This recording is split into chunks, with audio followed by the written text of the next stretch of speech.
Hello everyone, welcome back to How to Daily.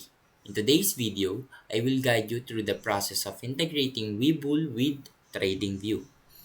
This integration allows you to use TradingView's advanced charting tools while executing trades through WeBull. So now let's get started. First, you need to open your web browser and go to the TradingView website. If you haven't already, create an account and log in.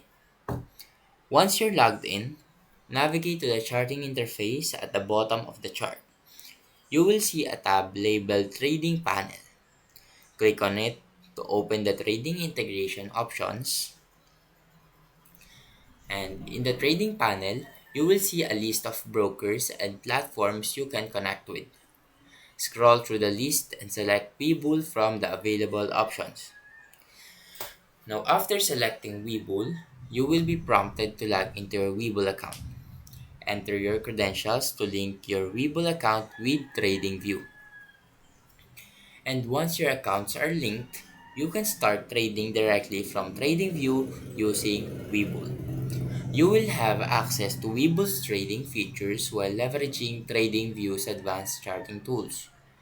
And that's how you integrate WeBull into TradingView.